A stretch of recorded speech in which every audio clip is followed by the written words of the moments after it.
इस कार्यक्रम के पुण्यार्चक हैं डॉक्टर सतीश दोषी, डॉक्टर सुनेत्रा दोषी, श्री सत्यजीत दोषी, सौभाग्यवती सरिता दोषी, श्री मलय मेहता, सौभाग्यवती प्राजक्ता मेहता, श्री सुजय दोषी व सौभाग्यवती अबोली दोषी, कुमारी राशि मलय मेहता, राजकोट, चिरंजीव वंश सत्यजीत दोषी, कुमारी रेवा सुजय दोषी, चिरंजीव रेवांश सुजय दोषी, दोषी अल्ट्रासाउंड क्लिनिक, संग्राम नगर, अकलोज, जिला सोलापुर, महाराष्ट्र। श्री विपिन जैन, श्रीमती बरखा जैन, पुत्र Atishay Jain, Utsav Jain. Firm AS Enterprises deals in sodium silicate, pasting gum, starch powder, binding cloth, stitching wire, caustic powder, etc. F39 Sector 4, DSI DC Bawana, industrial area, Delhi. Sarauli जिला टोंक, राजस्थान निवासी, गोरेगांव, ईस्ट मुंबई, प्रवासी स्वर्गीय श्री मोहन लाल जी सोनी, स्वर्गीय श्रीमती मोहनबाई जैन के सुपुत्र, पुत्र वधू श्री पदम जी, श्रीमती शशि जैन, पौत्र पौत्र वधू श्री अभिनव जी, श्रीमती सलोनी जैन, श्री अपूर्व जैन, श्रीमती अनुश्री जैन, पड़पौत्र चिरंजीव अक्षर अभिनव जैन, अनहत अपूर्व जैन एवं समस्त जैन सोनी परिवार। तो फिर क्यों कहते हो मैंने ग्रहण कर लिया? ग्रहण किया ही नहीं है तो भी ग्रहण कर लिया। ग्रहण कर आत्मा यदि स्पर्श रस गंध को क्या ग्रहण कर सकती है? नहीं। क्यों नहीं ग्रहण कर सकती? बोलो। उसका स्वभाव। मैं पूछ रहा हूँ आत्मा स्पर्श रस गंध वर्ण को क्यों नहीं ग्रहण कर सकती? क्योंकि सुनने पुद्गल की पर्याय है। हाँ सीधी कहो ना, स्पर्श रस गंध पुद्गल के गुण होने से आत्मा ग्रहण नहीं कर सकती। और स्पर्श रस गंध वर्ण कभी कहते नहीं कि तुम मुझे ग्रहण कर गणो, रस कहता नहीं मुझे चखो, स्पर्श कहता नहीं स्पर्श करो, गंध नहीं कहती मुझे सूंघो, और वर्ण नहीं कहता है तुम मुझे देखो। इस प्रकार से ऐसा बैठाना चाहिए बात। ये कहते नहीं, क्यों नहीं? और हम ग्रहण क्यों नहीं कर सकते? वो न कहे नहीं, क्योंकि पुद्गल के गुण होने से एक द्रव्य दूसरे द्रव्यों के गुणों को ग्रहण नहीं करता। महाराज श्री, आपने चेतना के बारे में बताया था 3 प्रकार की चेतना, ज्ञान चेतना, कर्म चेतना और कर्मफल चेतना। एक बार पुनः समझा दीजिए इन्हें। इसके चेतना के बारे में 3 चेतना बताई थी आपने, ज्ञान चेतना, कर्मफल चेतना और कर्म चेतना। आपने कर्मफल चेतना तो 2 इंद्रिय के विषय, 1 इंद्रिय के विषय में बताया था, और कर्म चेतना 2 इंद्रिय के विषय में बताया था। उसको एक और बार कैसे? कर्म फल चेतना वो कहलाती है जैसा कर्म का उदय आएगा वैसा ही अपने आप को वह भोगेगा, अपनी तरफ से कुछ नहीं करेगा। कर्म का उदय जैसा आया वैसे ठीक है, वो कुछ नहीं, ना तो प्रतिकार कर सकता है और ना किसी को अपनी तरफ से ग्रहण कर सकता है। अब वो कर्म चेतना एक इंद्रियों, कर्म फल चेतना किसमें है? स्थावर जीवों में 1 इंद्रियों पाई जाती है, लेकिन 1 इंद्रियों में नहीं। फिर अपने लिए क्यों घटाए उपदेश दिया? अपन लोग भी जैसे कर्म का उदय आया वैसा ही अपन अनुभव करें। क्रोध कर्म का उदय आया, क्रोध कर लिया। असाता कर्म का उदय आया तो असाता कर्म कर दो। अब मैं क्या करूं, मेरे तो अशुभ कर्मों का उदय है, अब ठीक है। तो ये आप भी कर्म फल चेतना को भोग रहे हैं, 1 इंद्रिय वत। उदय भाव के लिए कर्म चेतना के रूप में प्रयोग, कर्म फल चेतना कहते हैं। अब कर्म चेतना क्या है? कर्म यानी पुरुषार्थ, क्रिया।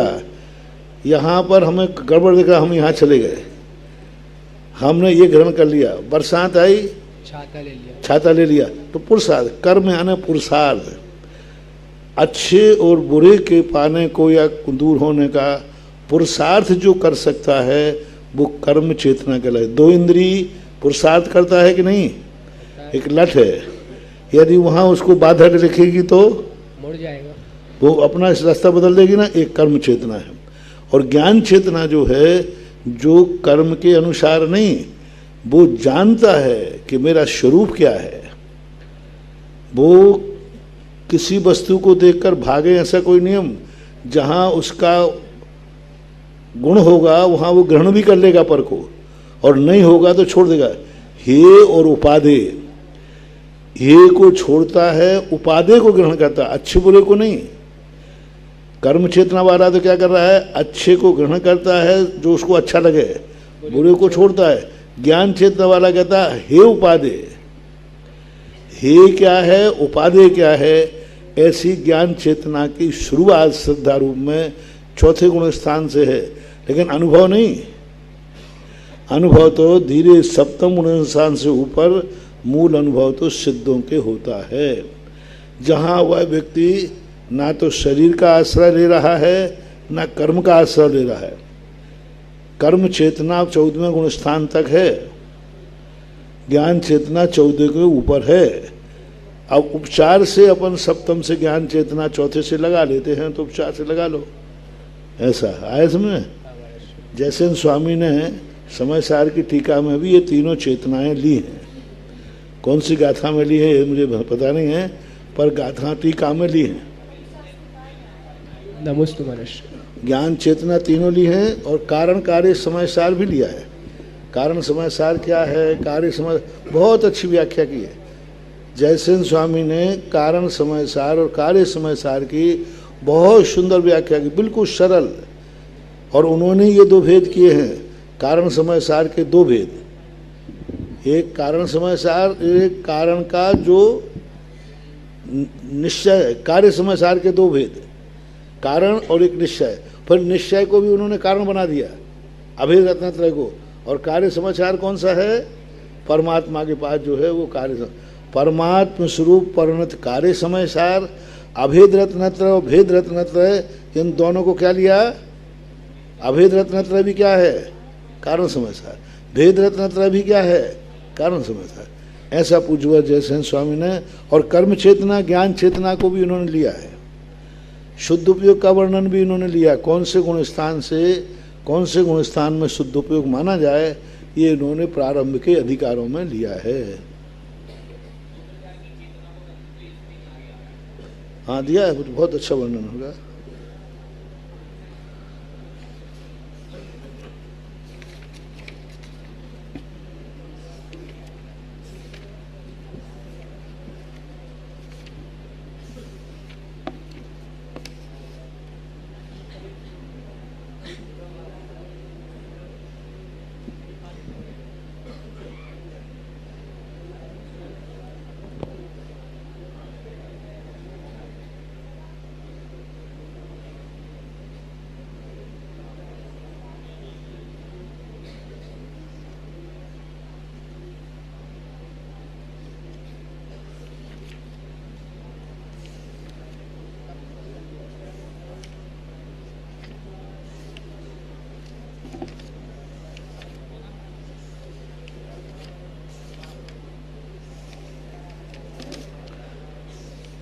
दिट्ठी शब्द का क्या अर्थ लिया है,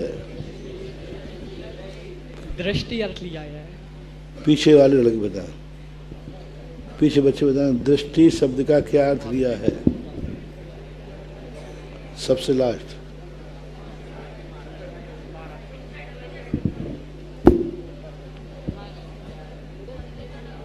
नमोस्तु महाराज श्री।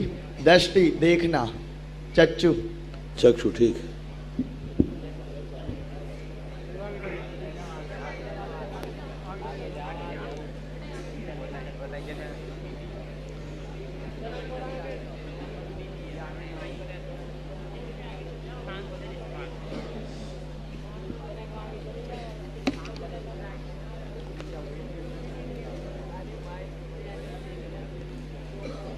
ज्ञान का स्वभाव क्या है और स्वभाव का कार्य क्या है। ज्ञान का स्वभाव क्या है और उस स्वभाव से वह क्या करता है। ज्ञान का स्वभाव क्या है और वह स्वभाव किसका साधन है।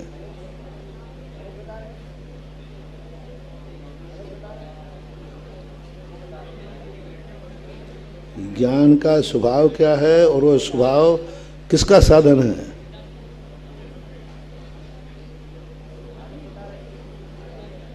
बोलो भाई, कल ही पढ़ा था।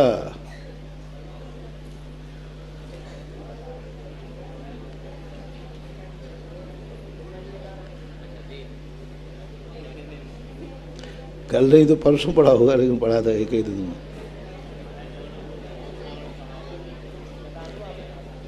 अरे सीधे चलो, ज्ञान का स्वभाव, ज्ञान किसका साधन है?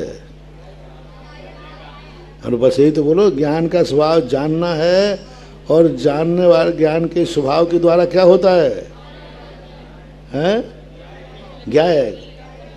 नान स्वभाव है, नान स्वभाव के द्वारा, ज्ञान के द्वारा नहीं। ज्ञान के द्वारा ज्ञायक भाव नहीं है, ज्ञान के द्वारा स्वभाव ज्ञायक भाव नहीं, ज्ञान स्वभाव के द्वारा। ज्ञान अलग चीज है और ज्ञान का स्वभाव अलग चीज। ज्ञान गुण के कारण आत्मा ज्ञायक नहीं है, ज्ञान स्वभाव के कारण आत्मा ज्ञायक है। और ज्ञान का स्वभाव क्या है? जानना। ज्ञान और जानना में अंतर दिख रहा है कि नहीं? स्पष्ट अंतर है। ज्ञान अलग है और जानना अलग है। जानना क्रिया है और ज्ञान अपने आप में मूल वस्तुभूत है। तो स्वभाव के द्वारा ज्ञान, स्वभाव के द्वारा ज्ञायक भाव है, ज्ञान के द्वारा नहीं है।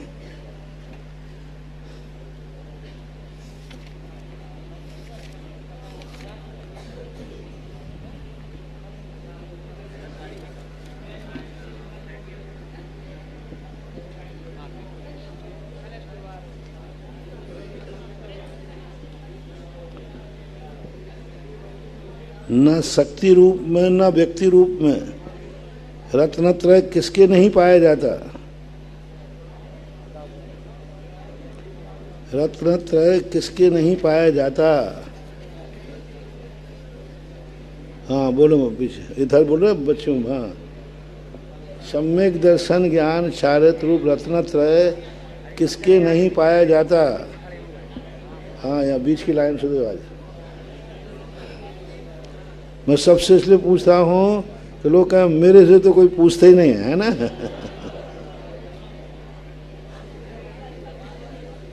हमेशा ध्यान रखना चाहिए ओम शांति।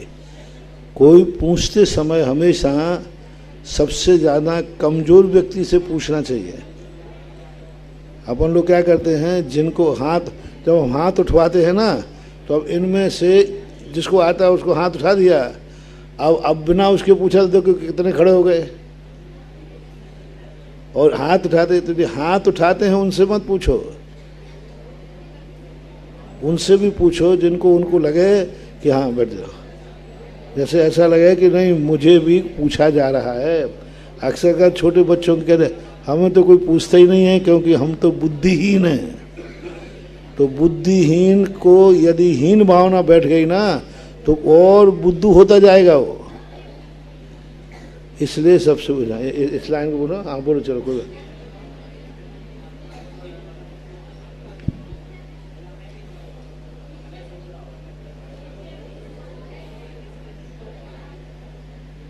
माइक चालू करो।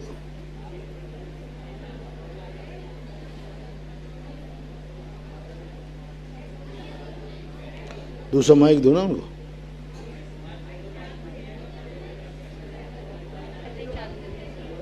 मिथ्या दृष्टि के।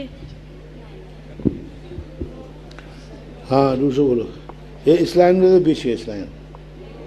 हाँ ये चलो दोनों में से कोई बता। हाँ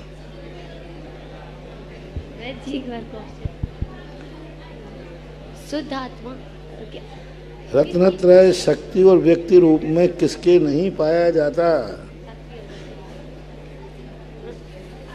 अचेतन पदार्थ। अचेतन कौन है? अचेतन उद्गत हैं? उद्गत। अचेतन कौन है? उद्गल। हाँ तो बोलो ना। पुद्गल आदि द्रव्यों के रत्नत्रय नहीं पाया जाता, इसलिए उनका घात नहीं किया जाता। बैठ जाए।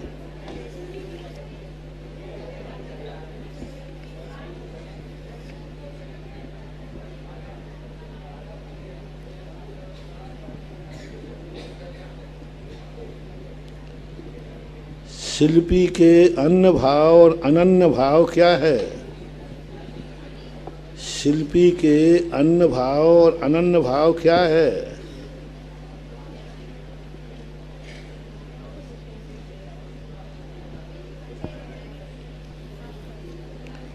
शिल्पी का अन्न भाव और अनन्य भाव क्या है?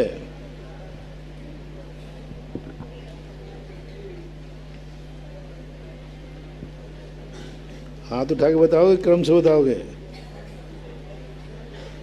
क्रम से बोलो। इधर अन्न भाव और अनन्य भाव बता दो।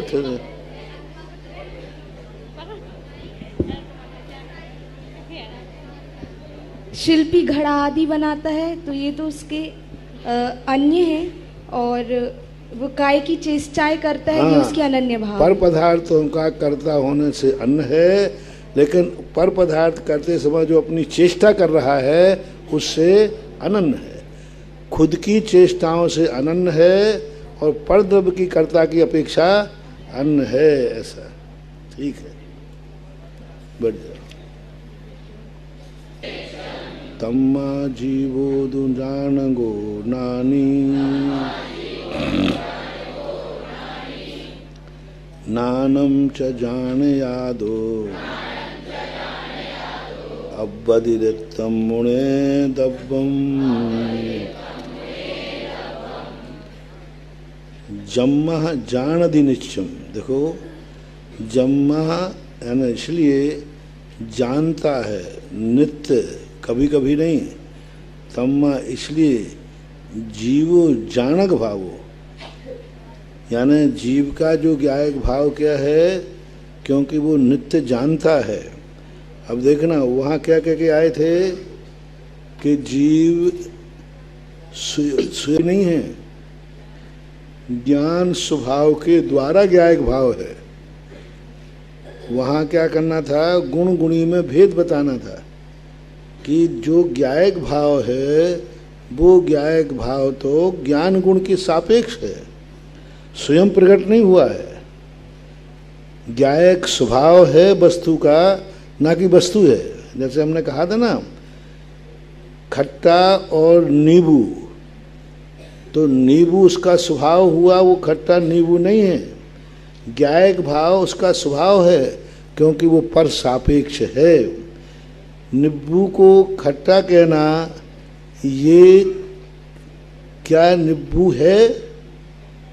नहीं, वो गुण के कारण, खट्टे गुण के कारण से खट्टा है, तो ये तो लक्षण हुआ। अब यहाँ क्या कह रहे हैं, गुण और गुणी में अभेद कर रहे हैं। अभेद क्यों कर रहे हैं? क्योंकि जो ऊपर सारे पदार्थों को कह के आए ना कि ये नाम नहीं है, ये ज्ञान नहीं है, इसको क्योंकि वो जानता नहीं है। लेकिन अब कह रहे हैं जानने वाला और जानता है, जो दोनों एक ही तो हैं, अलग अलग कहाँ हुए? क्योंकि नित्य ज्ञान आत्मा जानती है, जीवो ज्ञानक भाव नानम च जान यादो। ज्ञान और जान यादो यानी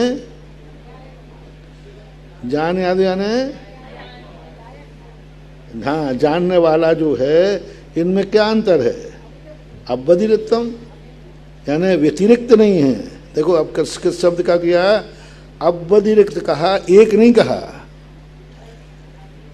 ज्ञानी और ज्ञान को एकार्थवाची कह दें तो एक ही है। ज्ञान कहो और जीव कहो, ज्ञान कहो और ज्ञानी कहो, ये एकार्थवाची कह दो उनको। नहीं, एकार्थवाची कहना अलग चीज है, और अव्यतिरिक्तम ये पृथक नहीं है। पृथक नहीं है इसका अर्थ एक नहीं है।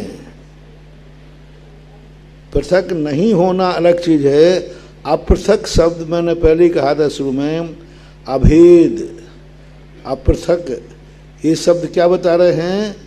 पृथकता का निषेध कर रहे हैं। एक रूप का लक्षण नहीं है, एक रूप को नहीं बता रहे हैं।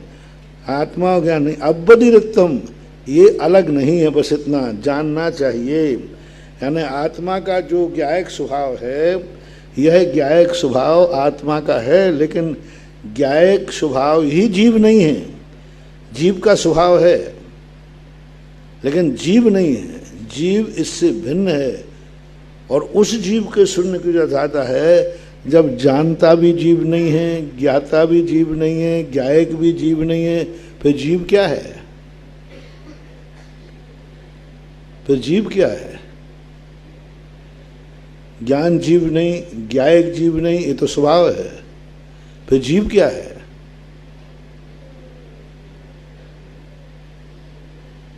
जीव क्या है? जो आज प्रश्न में भी मैंने कहा था, जीव है, बस है ही मात्र जीव है। क्या है?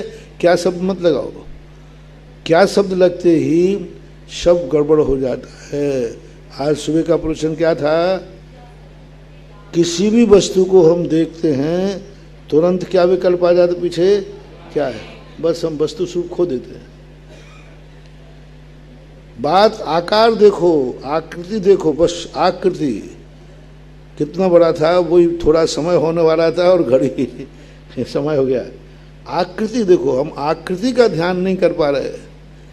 हम का ध्यान तो कर रहे हैं, आ का भी कर रहे हैं, का भी कर रहे हैं, ओम ह्रीम असिया ऊषा सब कर रहे हैं, लेकिन आकृति ध्यान में नहीं आ रही। आकृति का ध्यान नहीं हो रहा। आकृति आएगी तो वो आकृति आएगी तो कोई ना कोई नाम लेकर जाएगी।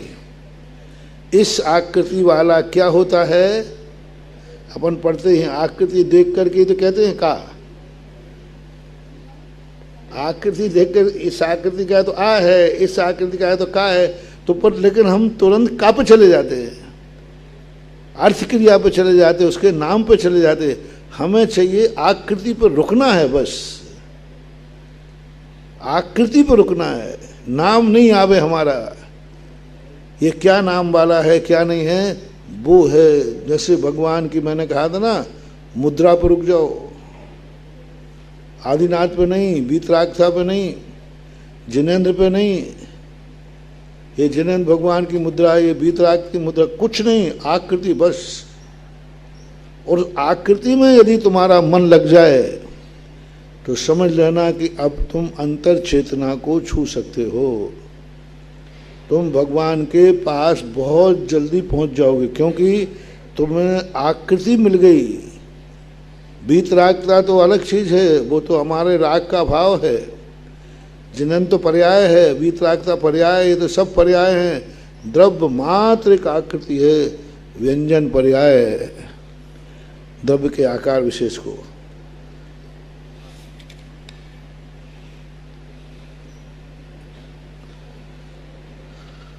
नानम सम्मा दिट्ठी दुसंजमम सुत मंग पुव्यगयम धम्मा धम्मम चतः तहा पवज्जम बबुद्यन्ति बुहा। कभी कभी तो कुंद कुंद भगवान इतने सरल हो जाते हैं, सबको मिला लो, सब अपन एक ही तो हैं। और जब कभी उतरेंगे अपने पे तो कह देंगे नहीं, कोई नहीं, ज्ञान भी मेरा नहीं, पर्याय भी मेरा नहीं, ज्ञायक स्वभाव भी मेरा नहीं, मैं नहीं, ज्ञायक स्वभाव भी मैं नहीं हूं, मेरा भी कह दो तो कोई बात नहीं। और अभी देखो कितने उदार हो गए। क्या कह रहे हैं? सम्यक दर्शन पराया नहीं, वो ज्ञानी तो है। नानम सम्मा दिट्ठी, सम्यक दृष्टिपना जो है वो क्या है? ज्ञान की तो पर्याय है।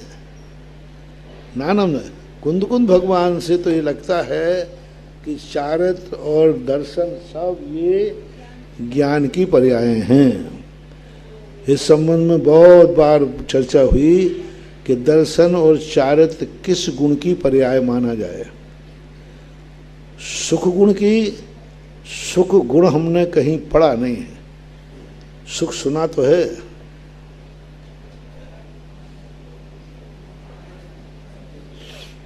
इतने सामान्य गुण, इतने विशेष गुण पढ़े, कहीं सुख नाम का गुण, सुख नाम का गुण पढ़ा नहीं। लेकिन सुख पर्याय है कि नहीं है? तो ये किसकी पर्याय है? ज्ञान गुण की पर्याय मानते हैं तो ज्ञान गुण की पर्याय तो जानना और देखना है। दर्शन किस गुण की पर्याय है? श्रद्धा गुण कहीं कहीं आचार्यों ने लिया है, पूज्यवर वीरसेन स्वामी ने भी लिया है, लेकिन कहीं गुणों का वर्णन जहाँ स्पेशल रूप से आया वहाँ श्रद्धा नाम का कोई गुण नहीं देखा। तो कुंदकुंद स्वामी की आज की इस भाषा से, गाथा से सम्यक दर्शन जो है किसकी, ज्ञान की, सम्यक दृष्टि नानम, सम्यक दर्शन नहीं कह रहे, सम्यक दृष्टि। और फिर क्या है, संयम भी। संयम भी क्या है, ज्ञानी तो है, हे उपाधि का वे करना। शुद्ध पुब्ब अंग पुब्बगयम, सूत्र अंग और पूर्वगत, ये क्या है, ज्ञान है। दो कितो शास्त्र अभी क्या के आए थे, सत्थो नानम न हवधि, शास्त्र भी शास्त्र नहीं है। और अब कह रहे हैं सूत्र अंग और पूर्वगत। सूत्र भाव में आएगा कि द्रव्य में,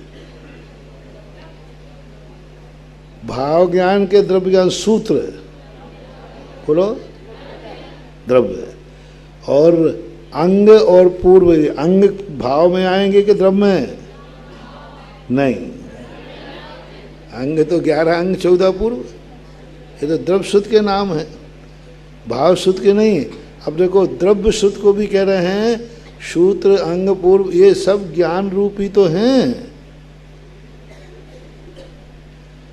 मतलब अपन लोग जो मानते हैं आचार्य, उसको कहते हैं नहीं तू गलत मान रहा है। अच्छा तो आई एम सॉरी प्लीज, नहीं सही मान रहा है।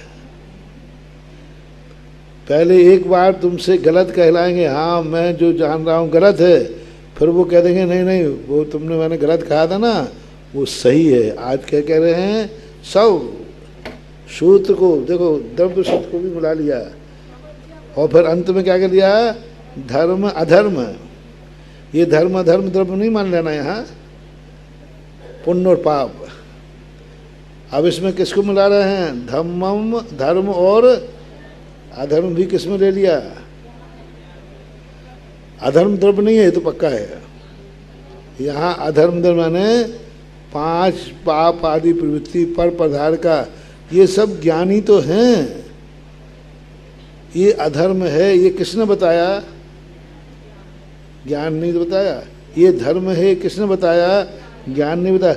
इसलिए सब में ज्ञान है, ये सच्चा स्वरूप है, इस पर सिद्धांत करो। ज्ञान ने कहा संयम, ये छोड़ो, ये ग्रहण करो।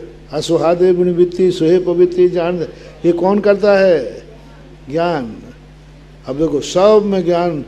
धर्म अधर्म को, धर्म को तो ठीक है समझ में आ रहा था, अधर्म को भी क्या ले लिया, ज्ञान में।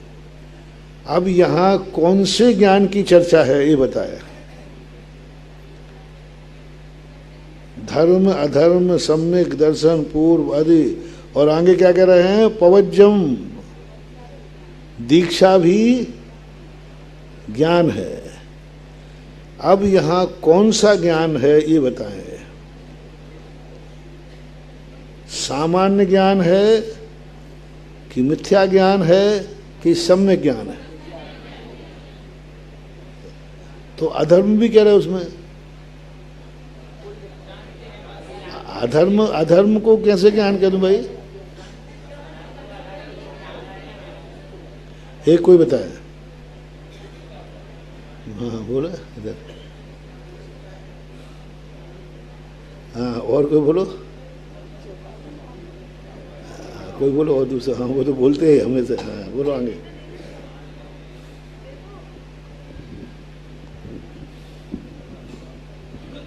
अधर्म के लिए भी उसका ज्ञान करना पड़ेगा, तभी तो छोड़ पाएंगे। अधर्म को ज्ञान कहा यहाँ, तो अधर्म को जब तक ज्ञान नहीं जाने को छोड़ेंगे कैसे? तो यहाँ अधर्म को ज्ञान नहीं कह रहे हैं, ये अधर्म है, ये कौन बताएगा, ज्ञान, सम्यक ज्ञानी। मिथ्या ज्ञानी तो अधर्म को अधर्म कहेगा ही नहीं, ये धर्म है ये अधर्म है, सम्यक ज्ञानी ही कहेगा। इसलिए यहाँ सम्यक ज्ञान की ही चर्चा है। हे और उपादेय, दीक्षा भी कौन लेगा, ज्ञानी तो लेगा। अब यहाँ तुम कहो मिथ्या दृष्टि भी दीक्षा लेता है, उसकी दीक्षा को दीक्षा नहीं कहा। जैन दर्शन दीक्षा मात्र से कहलाता है जो वस्तुतः भावलिंग होता है। द्रव्यलिंग के द्वारा ली हुई दीक्षा को दीक्षा नहीं कहते। दीक्षा का अर्थ द्रव्य त्याग नहीं, परिग्रह, अभ्यंतर परिग्रह का भी त्याग होने का नाम दीक्षा है। इसलिए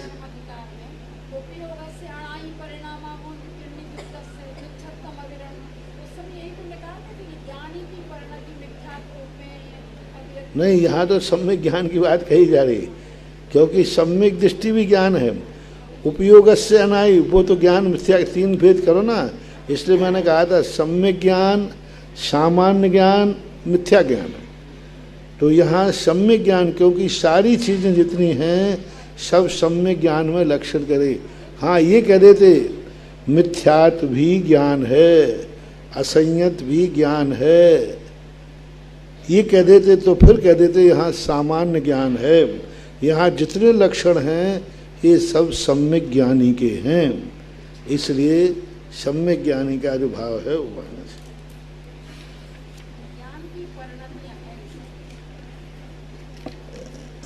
ज्ञान, ये तो कह रहे ज्ञान है, ज्ञान की परिणति नहीं है।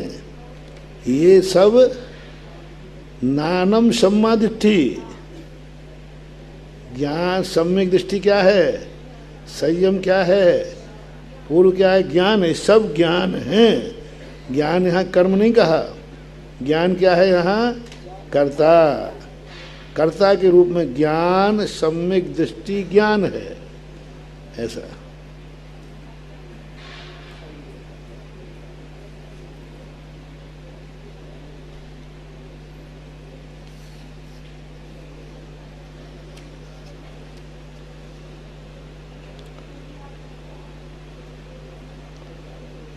इसमें संयमम में भी है पुब्बगयम, ये पुल्लिंग माना जाए या नपुंसकलिंग। नान तो ठीक है, नानम, नान तो कर्ता बन गया, लेकिन ये सब क्या है, संयम। संयम कौन सा लेंगे बताओ, पूर्वगत, धर्म और अधर्म।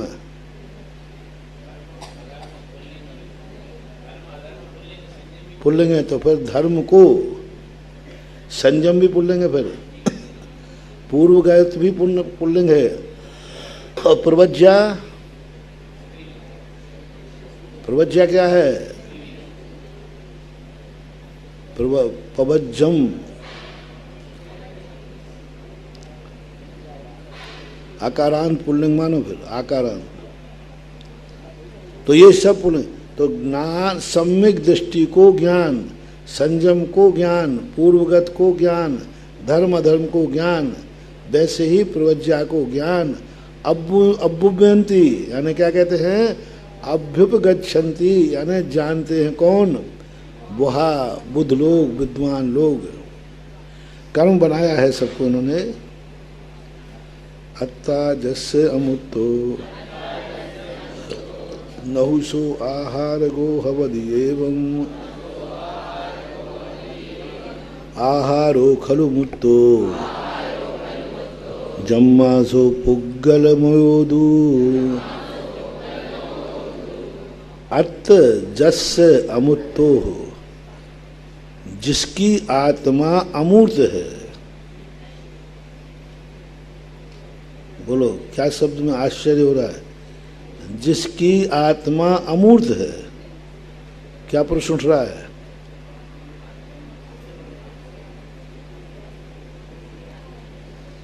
जिसकी आत्मा अमूर्त है, क्या प्रश्न उठ सकता है इस वाक्य में? क्या किसी की आत्मा अमूर्त, जिसकी, देखो कैसा लगा है वो, ऐसे कुंद स्वामी को आप बाधा नहीं पहुंचा सकेंगे। अत्ता जस्य अमूर्तो, जिसकी आत्मा अमूर्त है।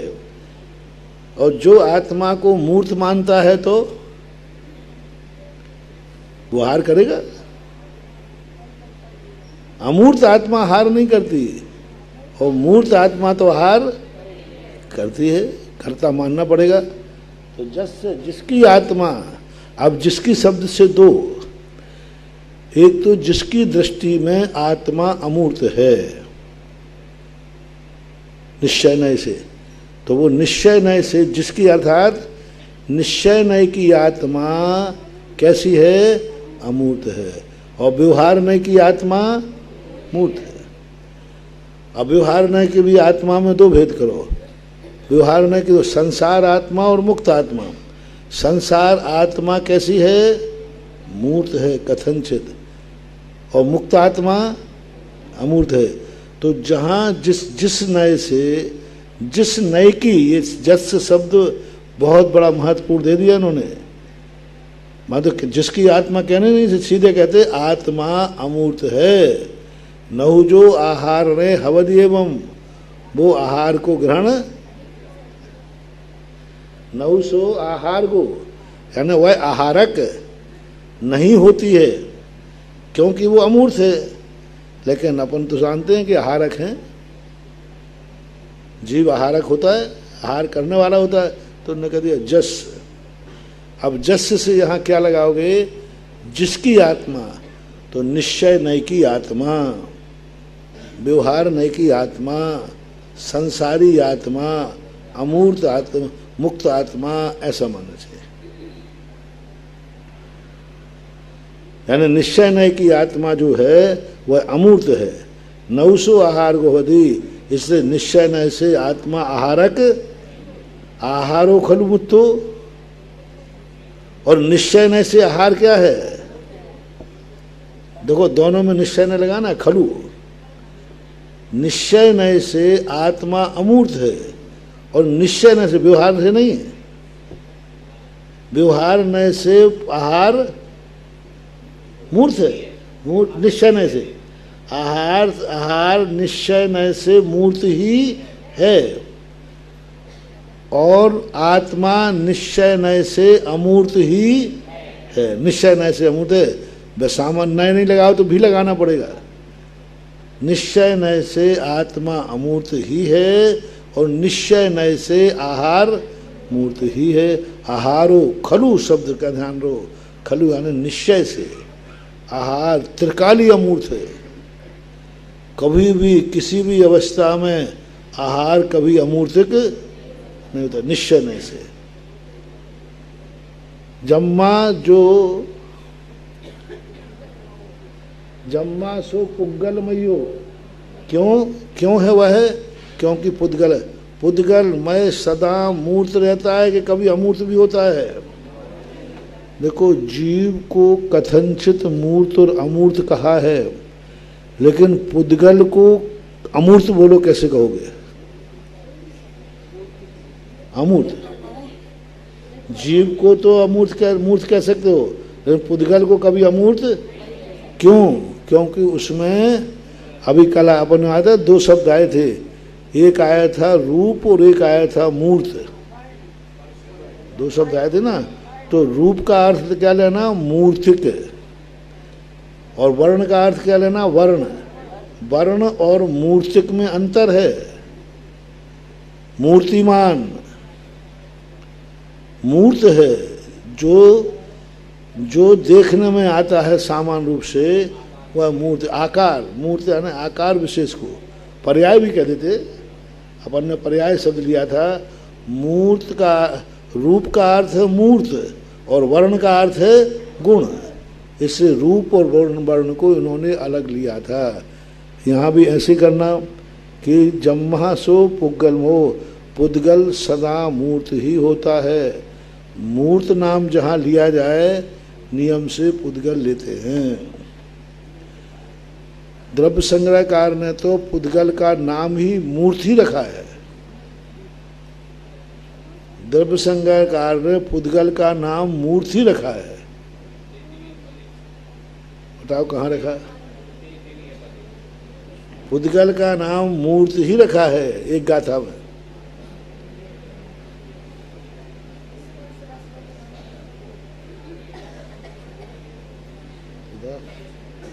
पुद्गल का एक गाथा में नाम मूर्त ही रखा है। सब द्रव्यों के नाम लिए, लेकिन पुद्गल की बात आई तो उन्हें मूर्त शब्द कहा। हाँ, मुट्ठी तो है पदेशा। हाँ, होंति असंख्या जीवे धम्मा धम्म अनंत आयासे मुक्ति तिभि प्रदेशो। अब देखो वहाँ पर पुद्गल कहना था, पुद्गल 3 प्रदेशी है, तो उन्होंने क्या कह दिया, मूर्त, यानी पुद्गल का पर्यायवाची मूर्त रख दिया उन्होंने।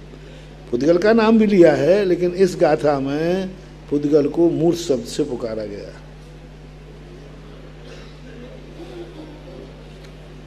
नवि शक्कद घे तुमजे न मुंचदे चेव जम परम दव्वम सो कोविय तस्य गुणो पावज्ञ विश्वसो वापी। इसलिए नविशक्कदि घेत तुम जे, क्योंकि आहार मूर्तिक है, आहार उपलक्षण है और सभी द्रव्य लेना, जीव अमूर्तिक है, इसलिए नविशक्कदि घेत तुम जे, यह उसको ग्रहण ही नहीं कर सके। न जब ग्रहण नहीं कर सकता है तो न मुंचदे चेव परम द्रव्यम, पर द्रव्य को ना तो ग्रहण कर सकता है और ना छोड़ सकता है। सो को भी तस्य गुणो, वह कोई भी जो उसके गुण हैं। देखो क्या कहते हैं, सो को भी, महत्वपूर्ण बात है, वह कोई भी, यानी जो, तस्य यानी उसके गुण, पावज्ञ विश्वसो वापी, चाहे वो प्रायोगिक गुण हो और चाहे वैशेषिक। अब यहाँ प्रायोगिक गुण का अर्थ क्या है, पर्याय। पर्याय सदा प्रायोगिक ही होती हैं, और विशेषो गुण, गुण सदा निसर्गज। गुणों को किसने पैदा किया, किसी ने नहीं। और पर्याय प्रायोगिक यानी उत्पन्न की जाती हैं, उत्पन्न होती हैं। तो पर्याय और गुण यानी दूसरे परद्रव्यों की ना तो पर्याय को ग्रहण करता है और ना गुणों को ग्रहण करता है, चाहे प्रायोगिक गुण हो और चाहे नैसर्गिक गुण हो। तो यहाँ गुणों का अर्थ है ना पर्याय, पर्याय, क्योंकि गुण कभी प्रायोगिक नहीं होते। लेकिन अपन लोग कहते हैं भैया ये गुण उन्हें फलाने स्थान से मिला है, उनके संस्कारों से मिला है, तो पर्याय को कहते हैं। इसलिए चाहे पर्याय गुण प्रायोगिक हो चाहे वैशेषिक हो, कोई भी गुण जो द्रव्य के अंदर है वो उसी द्रव्य में रहेगा। तम्मादु जो विशुद्धो छेदासो नेव गन्नधे किंची नेव मुंचदि किंचवी जीवा जीवान दव्वाणम। तम्मा इसलिए तू जो विशुद्ध है वही आत्मा है। सो नेव गन्नधे किंची, क्योंकि विशुद्ध आत्मा कभी किसी को ग्रहण नहीं करती। कितनी अच्छा विशेषण देखो, ये विशुद्ध चेता आत्मा विशुद्ध से भरी हुई हो, उसको ग्रहण करने का भाव नहीं आता है और ना ही छोड़ने का भाव आता है। जब मैं ग्रहण ही नहीं कर रहा हूँ तो मैं छोड़ूं क्या। जो किसी चीज को ग्रहण नहीं कर रहा है वो मैं क्या छोड़ूं। अब ग्रहण ही नहीं किया तो ग्रहण करना तो त्याग बनता है, लेकिन विशुद्ध आत्मा ना तो ग्रहण करती है और ना छोड़ती है। किंचवी क्या, जीवा जीवान दब्बाणम, जीव और अजीव द्रव्यों को। अब इसमें जीव को भी आ गया कि नहीं, तो पहले आया था बंधाधिकार में, जीव जीव को भी ग्रहण नहीं करता। शुरू में आया था ये, जीव जीव का भी करता नहीं है, अजीव का तो है ही नहीं। वहाँ क्या था, एक जीव दूसरे जीव का करता नहीं है। जीवा जीवान दब्बाणम, जीव और अजीव इन द्रव्यों का किंच भी मुंचदी, किंचित भी छोड़ता नहीं है, ग्रहण भी नहीं करता। पाखंडी लिंगाणी गेहलिंगाणी बहुपयाराणी गित्तुम वदन्ति मूढ़ा लिंगमिणं मोक्षमग्गोन्ति। पाखंडी लिंगाणी, पाखंडी यानी झूठे लिंग, झूठे भेष, झूठी धारणाएं जिनकी हैं। गेहलिंगाणी, गृहस्थ भी जिनके नाना प्रकार के गृहस्थ हैं। पाखंडी लिंगाणी के दो अर्थ होते हैं। पाखंडी शब्द पहले साधु के अर्थ में आता था, पाखंडी साधु को बोलते थे, लेकिन यहाँ पाखंडी शब्द का अर्थ है साधु के लिंग। मान लीजिए साधु के लिंग भी।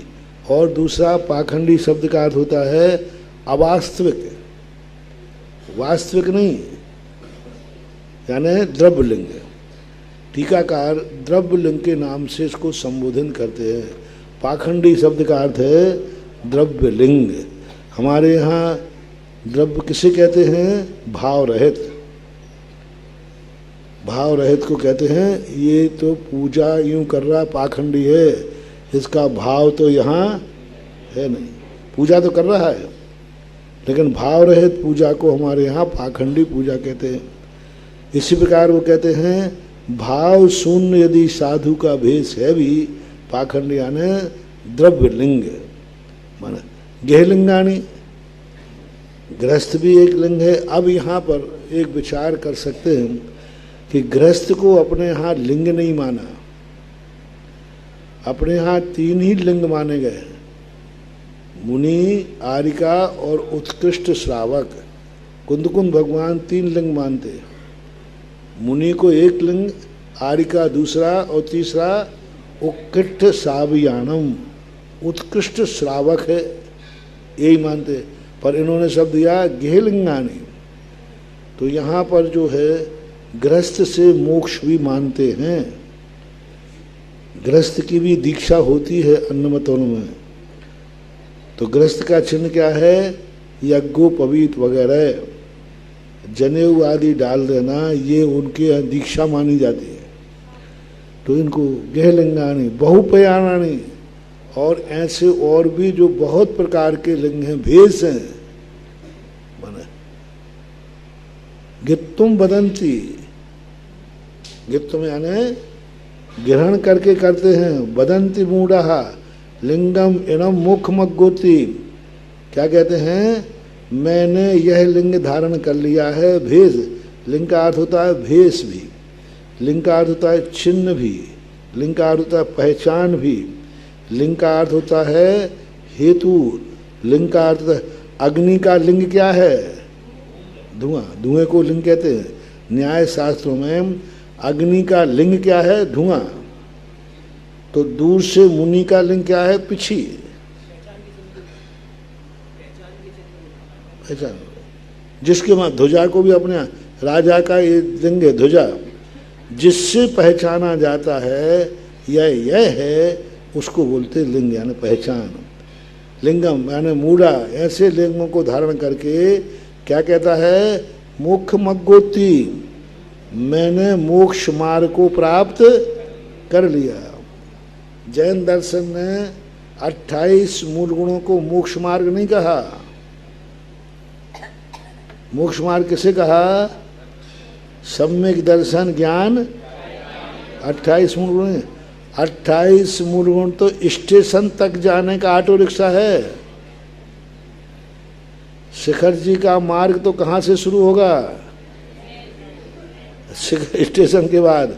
स्टेशन तक जाने के लिए कितने रास्ते हैं?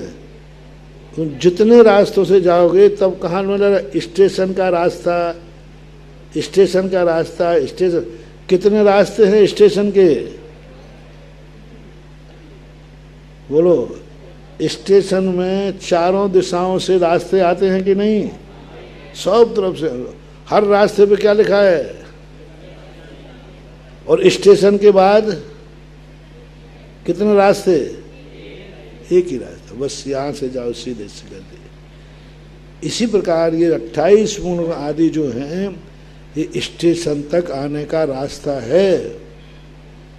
जो स्टेशन तक तो कोई भी आ सकता है, गृहस्थ भी आ जाए, मुनि भी आ जाए, एलक शुल्लक भी आ जाए, मिथ्या दृष्टि आवे तो भी आ जाएगा, स्टेशन तक तो आना है। जिसको आगे नहीं जाना है वो भी स्टेशन तक आ सकता है कि नहीं? आते ही भेजने आता है कि नहीं? स्टेशन तक जिसको नहीं जाना वो भी आ जाए, लेकिन स्टेशन के बाद तो वही बैठेगा जिसको आगे जाना है। न हो मोक्ष मग्गो लिंगम जह दे जम देह निम्ममा अरिहा लिंगम युत्तु दंसन नान चरितानि सेवंतो। कितनी अच्छी बात कर रहे हैं। नय हो मोक्ष मग्गो, जो नहीं होता है मोक्ष मार्ग लिंगम, क्योंकि लिंग किसके अधीन है? देह के अधीन।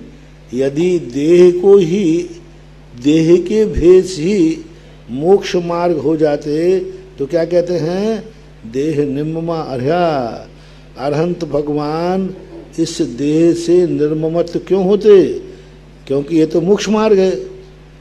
मोक्ष मार्ग से कोई निर्मोही होता है क्या? नहीं होता। इसका अर्थ है शरीर के भेष लेने से कोई मोक्ष मार्ग नहीं है। कितनी देह निम्मा अरिहा। देखो अरिहा शब्द का प्रयोग किया, अरहा नहीं। हाँ, हालांकि कुंदकुंद स्वामी ने आर शब्द का भी प्रयोग किया है अरहंत के, लेकिन प्राचीन पाठ है अरिहंत शब्द है प्राचीन पाठ। देह निम्मा अरिहा, तो देह भगवान लिंगम मुयित्तु, लिंग को छोड़ करके यानी शरीर को छोड़ करके दंसन नान चरितानि सेवन्ते, इसलिए इस शरीर के भेषों के विकल्प को छोड़ करके दर्शन ज्ञान चरितानि सेवन्ते। अब यहाँ मुयित्तु शब्द कहा छोड़ करके, तो फिर मुनि दीक्षा ली क्यों, दी क्यों? तो यहाँ किसका अंदर? जो इसी को मोक्ष मार्ग मानते हैं। तो छोड़ने का अर्थ मुनि व्रत छोड़ना नहीं, इसी शब्द को लेकर के रायचंद जी भटक गए। रायचंद जी ने स्पष्ट कहा, मैं किसी भी भेष को धारण नहीं करता हूं। उनके बड़ी विचित्र धारणा बन गई, इन्हीं गाथाओं से चूके हैं वो। इस कार्यक्रम के पुण्यार्चक थे डॉक्टर सतीश दोषी, डॉक्टर सुनेत्रा दोषी, श्री सत्यजीत दोषी, सौभाग्यवती सरिता दोषी, श्री मलय मेहता, सौभाग्यवती प्राजक्ता मेहता, श्री सुजय दोषी व सौभाग्यवती अबोली दोषी, कुमारी राशि मलय मेहता, राजकोट, चिरंजीव वंश सत्यजीत दोषी, कुमारी रेवा सुजय दोषी, चिरंजीव रेवांश सुजय दोषी, दोषी अल्ट्रासाउंड क्लिनिक, संग्राम नगर, अकलोज, जिला सोलापुर, महाराष्ट्र। श्री विपिन जैन, श्रीमती बरखा जैन, पुत्र Atishay Jain, Utsav Jain. Firm AS enterprises deals in sodium silicate, pasting gum, starch powder, binding cloth, stitching wire, caustic powder etc। F39 sector 4 DSIDC Bawana industrial area, Delhi.